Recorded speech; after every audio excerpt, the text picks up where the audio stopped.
Assalamualaikum dan salam Kedah Sejahtera. Bersama saya Ajmal Ali dalam Buletin Kedah Sejahtera. Masjid perlu kekal berperanan sebagai institusi yang menyatukan umat Islam, menentasi kepelbagaian dan perbezaan. Raja Muda Kedah Tengku Sarafuddin Badli Shah Ibni Al-Aminul Karim Sultan Salihuddin bertitah, semua aktiviti yang berunsur politik dilarang sama sekali diadakan di premis masjid bagi mengelakkan perpecahan kalangan umat Islam di negeri ini. Baginda bertitah demikian sempena seminar pemekasaan institusi masjid Negeri Kedah Darul Aman tahun 2026. Baginda selaku Di-Pertua Majlis Agama Islam Kedah, MAIK, turut menegaskan aspek pengurusan masjid perlu dilaksanakan secara profesional, berintegriti dan telus, khususnya melibatkan kewangan yang disumbangkan oleh masyarakat. Tengku Sarafuddin Badli Shah turut menzahirkan bahawa masjid berpotensi sebagai pusat pembangunan ummah yang komprehensif, termasuk dalam aspek ekonomi Islam, melalui pelaksanaan program dan aktiviti terancang. Dalam menghadapi cabaran era moden, Raja Muda Kedah turut menggalakkan penggunaan platform digital dan media sosial sebagai medium dakwah. Kedah bakal melaksanakan projek berteknologi tinggi sistem infiltrasi dasar sungai Veteran Seeds di lembangan Sungai Melaka yang dijangka meningkatkan kapasiti bekalan air mentah sehingga 45 juta liter sehari.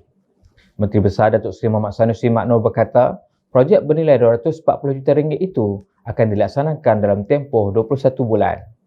Menurut beliau, Veteran Seeds berfungsi sebagai sistem simpanan air dalam sungai selain menjadi alternatif pada konsep empangan bawah tanah underground dam.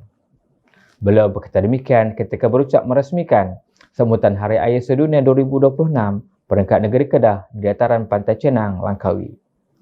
Jelasnya projek cadangan Institut Penyelidikan Air Kebangsaan Malaysia Nahrim itu turut mengintegrasikan pelbagai komponen lain untuk kestabilan bekalan air Pulau Langkawi. Daerah Padang Terap berpotensi muncul sebagai hub tenaga hijau baru menerusi cadangan pembangunan ladang solar terapung di Empangan Ahning yang dijangka menjadi pemangkin kepada perolehan tenaga lestari di Kedah. Pengerusi Tuankuasa Kerja Raya Sumber Asli, Bekalan Air, Sumber Air dan Alam Sekitar, Datuk Muhammad Yusof Ilyas Munir Haji Zakaria, berkata projek tersebut berpotensi menjadikan Kedah sebagai peneraju inisiatif tenaga hijau di peringkat nasional, malah mampu menarik pelaburan strategik serta merancangkan pembangunan ekonomi setempat. Beliau berkata demikian ketika mengiringi Tunku Mahkota Kedah, Tunku Syazuddin Arif Ibni Al-Aminul Karim Sultan Salihuddin yang berkenan berangkat ke lokasi berkenaan bagi meninjau potensi pembangunan tersebut. Turut berangkat sama Tunku Puan Mahkota Kedah, Cik Puan Nur Juli Arif. Kerajaan Negeri Kedah menegaskan tidak akan sesekali membenarkan Pulau Langkawi dijadikan wilayah persekutuan walaupun berdepan pelbagai tekanan dan desakan pihak tertentu. Menteri Besar Datuk Seri Muhammad Sanusi Maknur menegaskan sebarang usaha ke arah itu akan dibantah kerana Pulau Langkawi adalah hak negeri dan rakyat Kedah. Beliau berkata demikian ketika berucap pada Majlis Penyampaian Watikah Lantikan Majlis Ketua Kampung MKK Daerah Langkawi sesi 2026-2028 melibatkan 118 penerima. 13 November lalu, Ahli Parlimen Seputih, Teresa Kok mencadangkan agar Kerajaan Persekutuan mentadbir Langkawi sebagai wilayah persekutuan ataupun zon antarabangsa. Menurut beliau, Kedah juga menurut cadangan supaya Langkawi mencontohi pelancongan seperti Phuket dan Hat Yai yang dikaitkan dengan industri hiburan tidak terkawal serta perjudian. Sebaliknya, Langkawi akan kekal sebagai destinasi pelancongan yang sesuai untuk seisi keluarga dan pecinta alam. Kerajaan Negeri Kedah memperuntukkan sebanyak RM6.45 juta bagi pembangunan sektor pertanian.